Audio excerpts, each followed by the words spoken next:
And if I'm driving on the street, I might put street tires on it. Yes, I am both cheap and scrappy.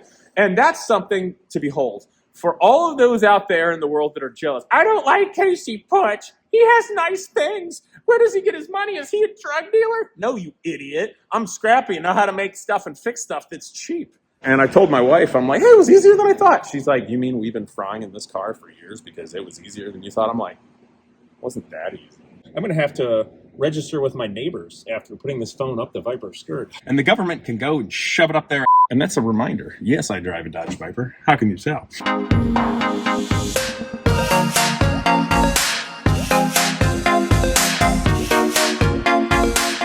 Today is going to be the last video of the Dodge Viper track build before it's finished. Also, I want you to know I am launching my new channel, Casey's Golden Shovel, or at Casey's Golden Shovel. Well, long story short, I'm going to say all the quiet things out loud. So if you've enjoyed this channel, you're going to really enjoy that. But let's move on. So I thought today would be fun to be able to show you all my tricks and kind of the strategy with it, because when it's done and on the ground, it's going to be a lot harder to show you those things. I'm sure you guys remember the car. Obviously, it was on VinWiki. It's got about 100,000 miles on it now. There was this story from back in, 2012 or 13. I driven to Cars and Coffee, maybe 50 degrees out, driving on Sawmill Row, and there was a woman who tried to blaze across 5 lanes of traffic illegally when she was in a right turn only lane. I couldn't avoid her. So collided with that car, told the car was gone. Somebody had fixed it up to a point, and then I bought it back a year later, fixed it up, decided to keep it forever. But now, doing the track build, right?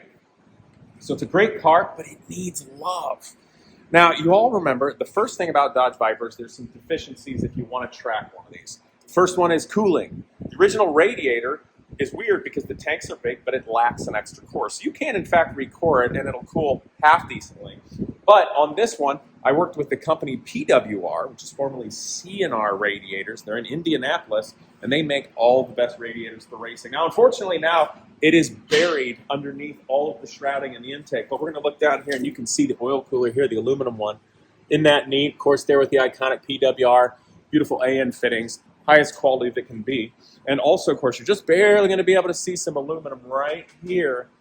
And it's got 2 big, amazing brushless fans on it. And the wiring is unbelievably simple. Doesn't require any relays. I just got these 2 big 50-amp maxi fuses here for power all the time. I need a 12-volt signal with the ignition switched on. And then I grounded it really well here on this aluminum structure. And then you connect a couple other wires together. Just to do a good job, solder things, crimp it well, use really good terminals and all that. And that's it. The other beautiful thing is they come in softly. So they start in slow and speed up. So you don't have that big spike amp draw. So I'm really excited about that. So the Viper is going to cool. But the next thing that these are truly deficient on and do poorly on the track are the brakes. But as you can see on this one, it's got something special going on. And we'll go to the front because the front's always more impressive. Of course, you know, it's bigger. Bigger is better. PFC, awesome company, been around for a long time. You guys remember Performance Friction, but they build these big, beautiful monoblock calipers out of a single piece of billet. Now, truthfully, I have to unbolt the caliper and pull it off to change the pads, but you do get to put rather meaty pads in there. Now, these are stock pads, brand new. I mean, not stock, they're from the company, certainly not stock for the Viper. And there's different compounds. And as you can see, you can even see that little orange bit right there. That's an insulator. With titanium pistons and such to keep the heat out of your caliper and out of your fluid so it doesn't boil. But being a monoblock, it makes it incredibly stiff. So all your forces from your foot pedal and your hydraulic forces go into actually working the pad and working the rotor. Now this rotor is true full floating. You probably can hear just a little bit of clickety-clickety. That's inherent, that's built in. So as this expands and contracts with heat, it's not going to be as much of an issue. Also, potentially, if there's a slight amount of kickback, which happens from any looseness in the bearing or heat soak or whatnot, that will help and you won't get the kickback on your pads.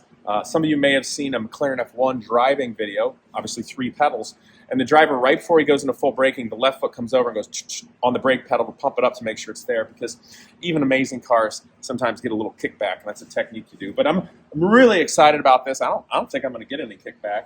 And also PFC makes all of the current brakes for IndyCar, so you know they're amazing. This is basically current Porsche GT3 IMSA level stuff. They also make upgrades for Porsche and through Porsche certified. So that's really neat. Now, obviously, these rotors and these calipers were not designed specifically for Viper. So this is the first old school Viper being fitted with this. So it's a prototyping affair. These hats here, I had CNC drilled for the Viper 6-lug pattern, and I know that now there's, let's see, 1, 2, 3, 4 that are fully having a bolt specifically for them, and then 2 that share one.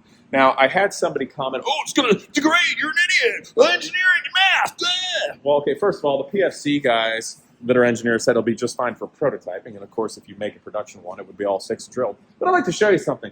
This here is an Indy car, made something like 700 to 1,000 horsepower back in the 90s, went like 240 miles an hour. Actually, this chassis right here held the closed circuit record for like 240 some miles an hour back in the day.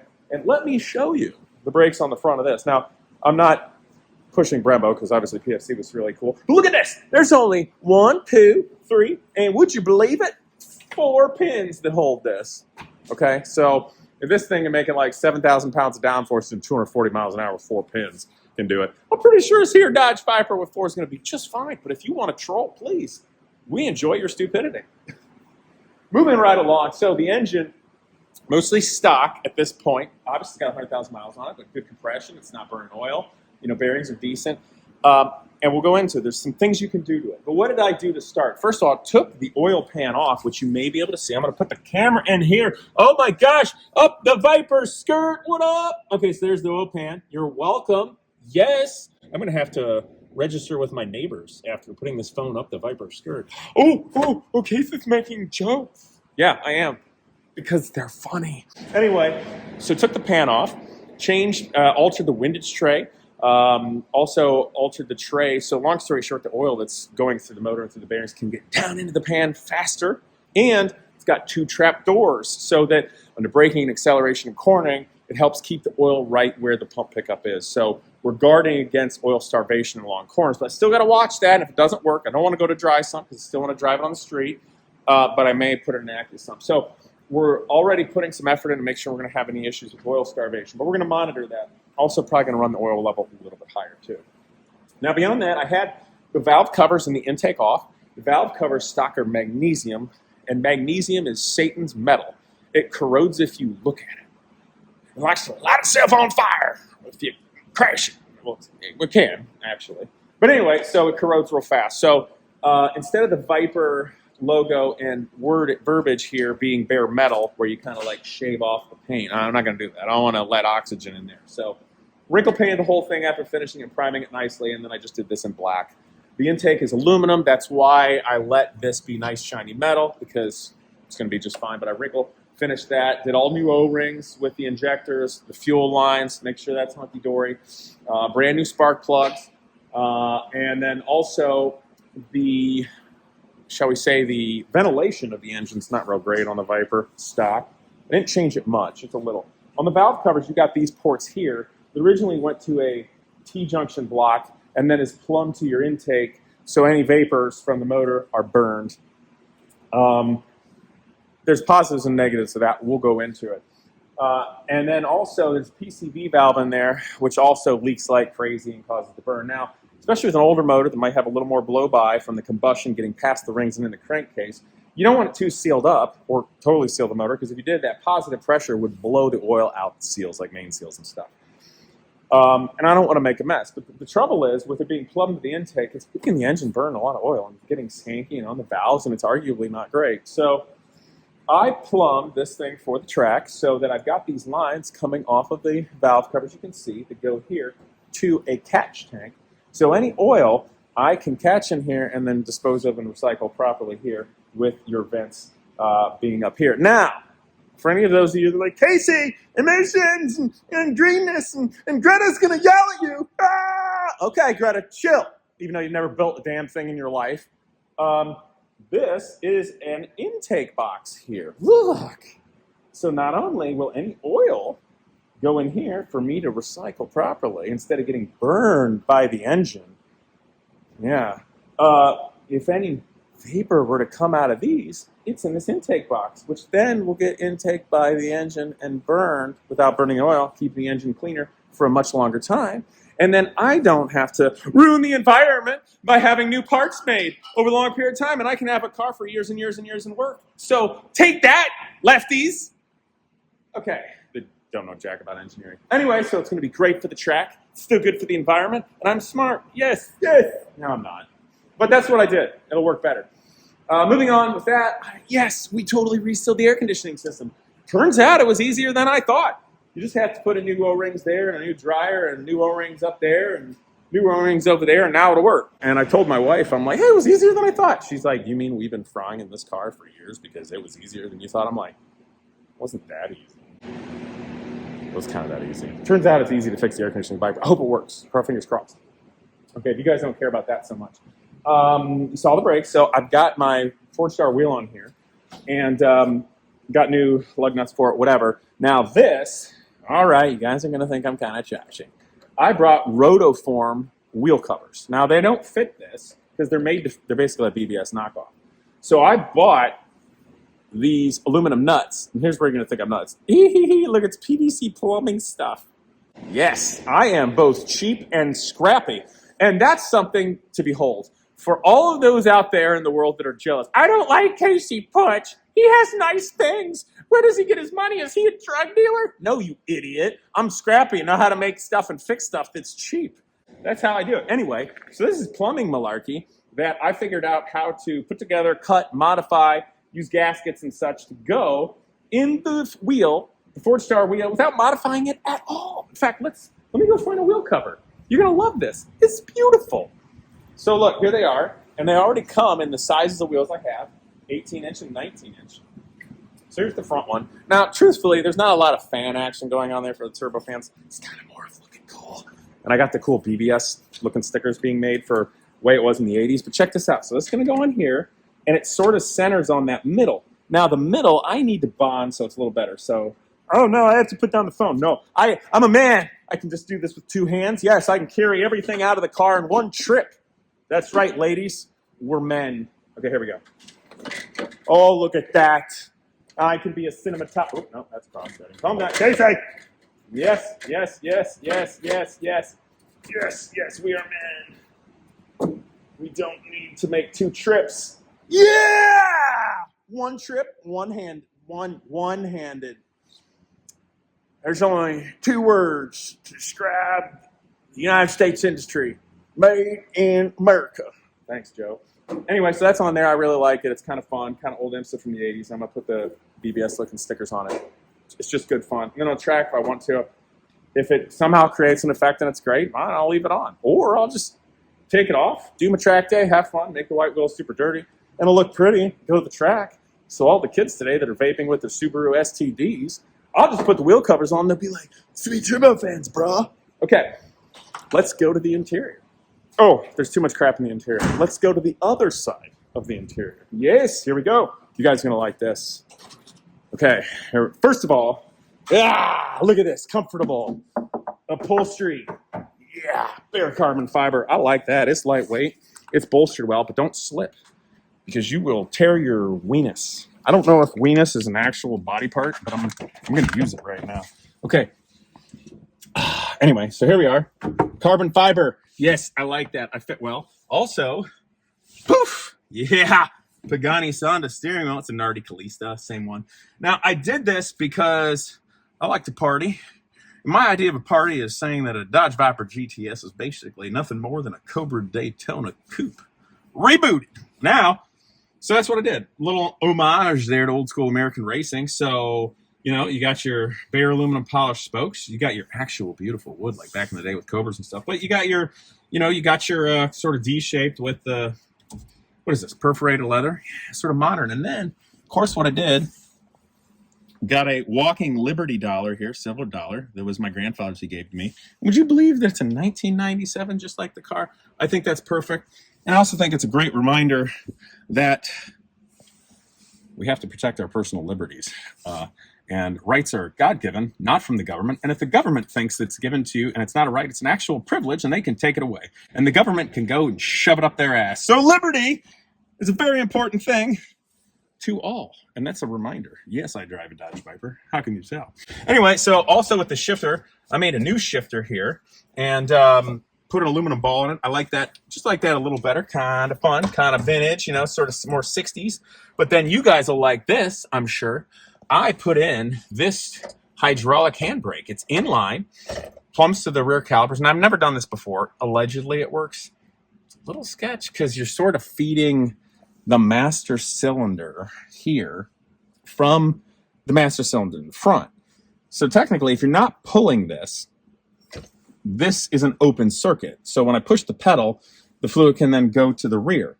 And I've got a proportioning valve, I'll show you, that I built in, and I've got a knob here, which I haven't installed for the proportioning. So, but then if you want to drift or hold a parking brake or something, you can just pull this and it'll operate the rear calipers. Now, my concern here is a few. One, to make it fit under all the stock stuff, the master cylinder's in at a 90-degree angle on a horizontal plane. So maybe minorly tricky to bleed. I hope a bubble doesn't end up in here. You know, I can also sort of bleed it partially like this. So I think it's going to be fine. Worst comes to worst, I have to uninstall this and turn it sideways to bleed it. But I think it's going to be okay.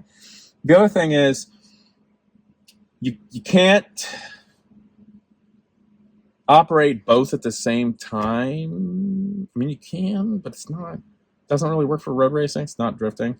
But I did put this in. It's a whole hooligan thing, and I'm really excited because it all fits perfectly underneath the upholstery or the interior, like literally perfectly. I can still put the boot on it. So I'll put the boot on here, and I got the Liberty Dollar on the steering wheel. And then my Marine buddy, I told him, I'm like, this is sweet. He's like, dude, you should do something super American. He's like, you know how all the JDM crowd, they like a katana handle on it? Like, what's American? What if you got like the handle of the Louisville Slugger? I'm like, that's cool, but I already got this billet handle. He's like, what if you get an old M1 Garand stock and cut some of the wood out? And I'm like, yeah, that's it. So anybody got a broken old M1 Garand stock, preferably that's seen action and done its job to make America and the future great? I would like to buy some of it from you if it's junk and use it as an inlay in this handbrake, because that's cool. So I hope this works and it isn't a mess. And if it is a mess, then I'll just have to take it out. But what I did was, to make this mount, I just used the factory stud locations and I welded this tube and this little angle iron here. And then I welded the mount for the drift, the handbrake on here. And it's just perfect, man. It works perfect. I was so excited about that. So that's what's going on with it. And I also put on these pedal. Oh God, can't see it. Oh, it's just Casey and his dumb legs. I put on these built aluminum pedal covers, and they are bolted in really, really, really well. It's not just an aesthetic thing. It's made so that you have proper gripping of the brake, so I can toe heel downshift efficiently and work this car properly. Because obviously, no traction control, no ABS, no malarkey like that. It's a real car, real man's car. Yeah. Casey, that's sexist. Shut up. Nobody cares. Anyway, so here is the master cylinder. And then if you can see down yonder, we're going to find it. Where is it? Oh, no, it's down here somewhere. It's a stock proportioning valve, which is garbage. It makes the front wheels lock up way before the rear, and it's not efficient. So I took out the little spring and diaphragm so it doesn't work no more. So you get full braking to the rear. And then I installed this proportioning valve, which is a Willwood. You can buy it at any Summit or Jags or whatever. So I installed that in line with the rear, made my own nice little fittings and all that. And then this is a remote adjuster, which will go to that cool little crank that I will work up to the dash. So isn't that neat? And that's the car, guys. I'm just really excited about it. And then lastly here, the KW coilovers. Those are really fantastic. I was so honored that the company provided those with the build, of course, with PFC. Of course, you got PWR on the radiators. And massive thanks to McLeod, of course. They supplied me that beautiful flywheel and twin disc clutch. Obviously going to hold a lot more power, so that's going to be great. But the clutch action is still just as light and nice as a stock clutch. I think that's going to be really great. And then while we're doing it, we can see it. Let's go up the skirt again here. Going to have to register with my neighbors. Oh, yep, there it is. There's the tranny. Sorry. There's the trans. Damn it. There's the transmission. Got it. There it is. And up inside there is a clutch. And you can work that clutch with your foot. Okay, here we go. Oh, okay. Yeah. Whew. Anyway, so there's that. Also put on new things like a new fuel filter. It's up in there somewhere. and you know, clean off 100,000 miles of dust. It was pretty neat. I mean, the car really darn near had a full kind of mechanical restoration and everything going on. And that's stage one, guys. So I can take it to a track, and it's not going to be a disaster. I'm going to be nice to it because there's some things about the motor, like rod bolts. You want to check your bearings, and also push rods and springs into higher RPM. So I'm gonna be reasonably nice to it. And if the chassis performs well and it cools well and everything's right and it brakes well for the track, and I think, you know, this is going to be a fun track car, I want to do this more, then when I come back to it, then it's going to be given a little more love to the engine to make it rock solid. Still going to be nice to it. Still got to be reasonable. Okay, this is not a video game. It's my darn car. I don't want to blow it up. Do the things to it so it can do its job. That's what taking a car and getting it ready for the track is all about. You have to think about all the systems, how they come together, but everything has to be able to adequately do its job at 10/10, okay? And then you, as the driver, can choose to be nicer to it, drive within things. If something is, you want to be, you want to be a little more delicate to it, or it's weaker. That could be inherent to the design of a race car, a street car, or a vintage car, and maybe you just have to be nicer to things. Like back in the day when you had to actually be mechanically sympathetic, versus nowadays it's silly. So that's it. But first stage is done. It's going to be an amazing street car, a lot of fun. Obviously, the tires now have slicks on it from Hoosier, which great company, great tire. Love working with them. And if I'm driving on the street, I might put street tires on it. But it's going to be great to test, and it's a lot of fun, and we'll see about taking it to the next step. So I hope you guys enjoyed. The next video coming up on that will be its finish, and then it'll be a while before we get out on the track together, but I hope you like it. It's all American. Look at that. When you look in the NACA it's looking in that cold air to make raw American horsepower, that's what you'll see. Gosh darn American flag. Yeah. Anyway, I hope you guys like that. Coming up this year is the Omega car. Will it get over 100 miles to the gallon, and what will Casey do with it? And what will Casey say about the state of affairs of America, politics, and the world? Will he be able to keep his mouth shut? Let's find out. You should go to Casey's Golden Shovel and subscribe. Click that notification because I'm going to say all the quiet things out loud. See you guys next time.